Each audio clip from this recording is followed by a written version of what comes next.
Voice Davis mouth gag, और ये हमारे पास है टंग प्लेट। ये हम इसे करके ये हमारे पास लॉक हो गया, और अकॉर्डिंग टू द साइज हम जो है स्पेस में हम जो है इसको करके वॉइस डेविड माउथ कर दिया। क्या करता है, एक तो टंग को ओपन करवाता है और opposite to the side of operation tongue को अप एंड अवे करवाता है। ठीक है, ये माउथ को ओपन रखने में मदद करता है और इसके अलावा ये पुश करता है टंग को ऊपर की तरफ और away from the operation side. इसकी जो ये अपर टूथ प्लेट है ना, इसमें ना स्मॉल होल्स होते हैं, तो ये जो होल्स होते हैं तो इसके साथ जो है ना हम रबर सूचर लगाते हैं ताकि ट्रॉमा को प्रिवेंट कर सकें, ट्रॉमा ना हो हमारे इंसाइजर टूथ में।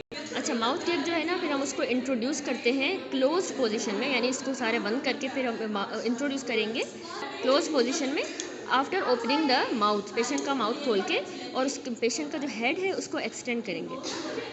उसके बाद हम इस माउथ गैग जो है ना, माउथ गैग को ग्रेजुअली जो है ओपन करेंगे, तो फिर जो रैचेट लॉक है वो उसको सेल्फ रिटेनिंग कर देगा, सेल्फ रिटेन करेगा। ठीक है, तो ये सारी जो असेंबली है ना, ये जो है लिफ्टेड अप हो सकती है और मेंटेन हो सकती है अपनी पोजीशन में by the help of ड्रैफिन bipod. अब ड्रैफिन बाइपोड क्या है वो मैं आपको दिखाती हूँ, उससे पहले हम इसकी इंडिकेशंस देख लें।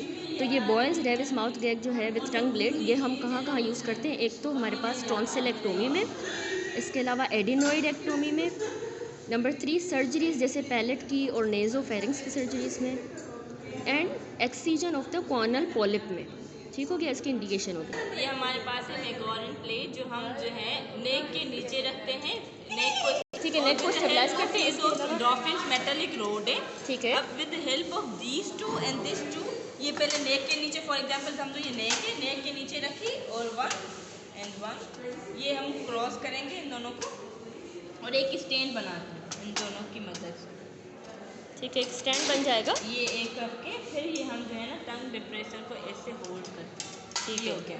तो ये बॉयल्स डेविड माउथ गैग को ये जो है सपोर्ट देने के लिए, सपोर्ट देने के लिए अब टंग वगैरह को ओपन करेंगे एसी सर्जरी वगैरह में। और तो इनका असल में नाम है ड्रैफिन बाइपोड भी कह सकते हैं, या फिर ड्रैफिन सस्पेंशन रॉड्स भी।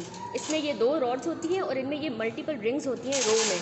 ये हम जैसा हमने आपको दिखाया, ये एंकर करने के लिए और बॉयल्स डेविस माउथ को मतलब फिक्स करने के लिए हम ओरोफेरेंजियल सर्जरीज़ में, जैसे कि एडिनोटॉन्सिलेक्टोमी हो गई, तो उसमें हम इनको यूज़ करते हैं। ये हमारे पास है Dennis Browne tonsil holding forceps. ठीक है, ये हम यूज़ करते हैं to hold the tonsil and pull it medially, hold करके उस टॉन्सिल को मीडियली पुल करते हैं डायसेक्शन के दौरान। अब ये जो इंस्ट्रूमेंट है ना, ये बिल्कुल लक्स फोर्सेप की तरह ही रिजेंबल कर रहा होता है, लेकिन इसमें क्या डिफरेंस है, इसमें और लक्स फोर्सेप में 3 डिफरेंस है। एक तो इसके जो एजेस है ना, इसके जॉ के ये एजेस, ये जो है ब्लंट होती हैं, ये शार्प नहीं होंगी, जबकि जो हमारा जो लक्स फोर्सेप है उसकी ये एजेस शार्प होती हैं, लेकिन ये वाला ब्लंट है तो ये टिश्यू को कट भी नहीं करेगा। दूसरा डिफरेंस ये है कि इसकी जो अपर जॉ है ये स्मॉलर होती है as compare to this lower jaw. तीसरा डिफरेंस ये है कि जो इसकी टिप है ना, इसमें ये बॉक्स मैकेनिज्म होता है। ठीक है, तो इसमें बॉक्स मैकेनिज्म होगा। ये है हमारे पास वॉग टेनेकुलम फोर्सेप, इसकी स्पेलिंग मैं आप लोगों को चेक करवा देती हूँ। ये है वॉग टेनेकुलम फोर्सेप, ये हम टॉन्सिलेक्टोमी में यूज़ करते हैं। सिंगल टूथ जो फोर्सेप, जो सिंगल टूथ है ना इस फोर्सेप का, वो हम यूज़ करते हैं to incise the anterior pillar, उसको इंसाइज करने के लिए। इसके अलावा हम इसको ऑल्सो यूज़ कर सकते हैं डाइसेक्शन ऑफ द टॉन्सिल के लिए फ्रॉम इट्स बेड, और आल्सो हम इससे ना स्वाब को होल्ड करते हैं। ठीक है, इसके अलावा यहाँ कह रहा है कि इसमें जो है ना एक स्टड होता है इसकी वन ऑफ द आर्म्स में, जैसे आपको यहाँ पे नज़र आ रहा है, इसमें नहीं बना हुआ लेकिन पिक्चर में है। तो ये स्टड जो है ना, ये फेल्ट हो सकता है through the went in the opposite arm, और ये असल में यूज़फुल होता है प्रेशर को नोट करने के लिए जो टिप पे एग्जर्ट होता है। उसके बाद नेक्स्ट है हमारे पास Birkett straight first artery forcep. ठीक है, स्पेलिंग देख लें आप इसकी, Birkett straight first artery forcep. ये जो है ना, ये हम यूज़ करते हैं to catch the bleeding points. जो ब्लीडिंग पॉइंट्स होते हैं टॉन्सिलर फोसा में, उनको टॉन्सिलेक्टोमी के दौरान हम उनको डिटेक्ट करते हैं इसके ज़रिए। ठीक है, और ये जो है ना, इसको हम क्लेम करते हैं आर्टरी ब्लीड पॉइंट ब्लीडर को, और ये जो है ना इसमें अनलॉकिंग लॉकिंग मैकेनिज्म होता है। इसका ये फ़ायदा होता है कि हम इसको अगर फॉर एग्जांपल केज करके क्लैम्प करके हम इसको लॉक करके छोड़ सकते हैं, हम दूसरी काम कर सकते हैं। उसके बाद ये दूसरा है हमारे पास नेगस सेकेंड कर्व्ड आर्टरी फोर्सेप। ठीक है, इसकी जो कर्व टिप होती है ये यूज़ होती है after the first artery forcep, किस लिए, for ligating the blood vessel in deep side पे हम इससे लाइगेट करेंगे। ये है हमारे पास Negus knot tier and ligature pusher या कैरियर भी कह सकते हैं हम इसको। तो ये हम यूज़ करते हैं to push the ligature loop on the Negus second artery forcep. उसके ऊपर हम इससे पुश करेंगे और फिर लाइगेट कर देंगे हम जो ब्लीडिंग पॉइंट होगा। ठीक है, ये पुशर भी कह सकते हैं या टायर लाइगेचर पुशर। उसके बाद नेक्स्ट ये हमारे पास है Mollison tonsillar blunt dissector and anterior pillar retractor. ठीक है, तो इसमें जो है इसका एक ब्लंट एंड होता है जो कि ये है हमारे पास। ये हम यूज़ करते हैं इनिशियल नॉन ट्रॉमेटिक डाइसेक्शन के लिए, ठीक है, ऑफ द टॉन्सिल। दूसरा ये रिट्रैक्टिंग एंड है, ये यूज़ होता है to retract the anterior pillar को हम रिट्रैक्ट करते हैं ताकि जो है हमें ब्लीडिंग पॉइंट्स जो है वो नज़र आएँ और tags of the tonsillar tissue जो लेफ्ट बिहाइंड है वो हमें नज़र आए, तो हम एंटीरियर पिलर को इससे रिट्रैक्ट करके फिर देखेंगे। लास्ट ये हमारे पास है ओरोफेरेंजियल सकर। ये जो है हम सक्शन के लिए यूज़ करते हैं जो ब्लीडिंग वगैरह हो गई हो। इसमें जो है यहाँ पे एक कैप है और मतलब काइंड ऑफ नोज़ल है। ये जो उसका ये अब नोज़ल का डायमीटर बड़ा हो गया, तो ये जैसे पॉलिप की सर्जरीज होती हैं तो पॉलिप जैसे डेंस मास होता है, बड़ा होता है, तो उसके लिए हमें ये बड़ा नोज़ल रिक्वायर होता है। वरना हम ये कैप लगाकर जो माइनर जो प्रोसीजर्स होते हैं जैसे ब्लीडिंग वगैरह, तो उसके लिए भी फॉर सक्शन पर्पस हम यूज़ करते हैं। ठीक हो गया, दैट्स इट। ये सारे हो गए हमारे।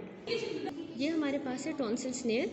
ठीक है, इसको ईव टॉन्सिल स्नेयर भी कहते हैं। ये हम यूज़ करते हैं to remove the inferior pole of the tonsil having dissected away the other parts. ठीक है, तो उसको जो डाइसेक्ट हो गया उसके इन्फीरियर पोल को रिमूव करने के लिए इसमें से जो है ना एक लूप प्रोट्रूड कर रहा है इसकी टिप में से, जो कि इंसर्कल करता है इन्फीरियर पोल को। उसके बाद हम पुल करते हैं लूप को backward to the tip, thereby dissect कर देते हैं हम टॉन्सिल को क्लीनली। ठीक है, फिर वो क्लीनली डाइसेक्ट हो जाता है। ये इंस्ट्रूमेंट ना इतना पास्ट में यूज़ नहीं होता था। मोस्ट पीपल जो अब है ना अब टाई ऑफ कर देते हैं इन्फीरियर पोल को या फिर डाइसेक्ट कर देते हैं बायपोलर की मदद से, ताकि ना ब्लीडिंग को अवॉइड किया जा सके फ्रॉम द लिंगुअल टॉन्सिल, क्योंकि लिंगुअल टॉन्सिल से जो ब्लीडिंग होती है ना वो डिफ़िकल्ट होती है टू कंट्रोल। तो इसलिए जो है अब बायपोलर वगैरह यूज़ कर देते हैं ताकि इन्फीरियर पोल को डाई कर दिया जाए। ये डायथर्मी ये पेनलाइज इंस्ट्रूमेंट होता है जो कि हीट जनरेट करता है इलेक्ट्रिक करंट के ज़रिए, ताकि एबनॉर्मल टिश्यू को डिस्ट्रॉय किया जा सके, जैसे कि ट्यूमर को या किसी लेजन को। इसके अलावा ये हम ना ब्लीडिंग को कंट्रोल करने के लिए भी यूज़ करते हैं किसी सर्जरी में या इंजरी के बाद, और टिश्यू के रिमूवल के लिए।